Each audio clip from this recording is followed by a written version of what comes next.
Ang di magmahal sa sariling wika ay may tuturing na masahol pa sa hayop at malansang isda. Bakit nga ba wikang dayo ang gagamitin at ang sariling atin ay aalisin? Banyaga na ba ang siyang dapat tangkilikin habang ang sa atin ay wikang alipin?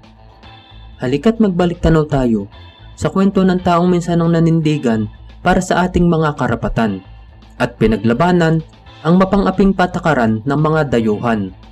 Ngunit saan mo masusumpungan ang katarungang minamanipula ng pamahalaang kolonyal na sa duloy, ladrones, bandido at magnanakaw pa ang sa iyo'y ipaparatang.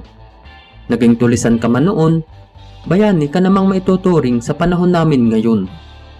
Ang kwento ng mga panaghoy at sakripisyo ng isang tunay na anak pawis, Teodoro Asedillo, o yung tinaguriang kilabot ng Sierra Madre. Pero kung bago ka pa lang sa ating channel, pakipindot na din po ng like, subscribe at bell notification button para palagi kang updated pag may mga bago tayong kwentong kagaya nito. Si Teodoro Asedillo ay isinilang noong buwan ng Hulyo taong 1883. Siya ay nagmula sa lipi ng kilalang katipunero na si Antonio Asedillo. Sila ay tubo sa bayan ng Longos na ngayon ay kilala bilang bayan ng Kalayaan sa Laguna. Panahon noon ng pagpapalit ng mga mananakop, kaya't ang ating bayan ay maituturing na wala pa ring tunay na kalayaan. Nagsimula siyang mag-aral sa kanyang bayan hanggang sa maging isang guro. Buwan ng Enero taong 1901, sa ilalim ng pamahalaang kolonyal ng Pilipinas, iniatas ni Gobernador General Elwel Otis na pagtuunan ng pansin ang kanilang kampanya sa Department of Public Instructions o DPI para ipalunok sa atin ng sapilitan ang kanilang kultura.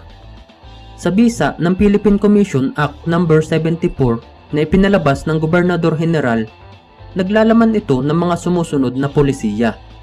Una, ang pagkakaroon ng sentralisadong sistema ng batayan ng edukasyon. Ikalawa, ang paggamit ng wikang Ingles bilang wikang panturo at komunikasyon at ang paggamit ng wikang Pilipino'y mahigpit na ipinagbabawal.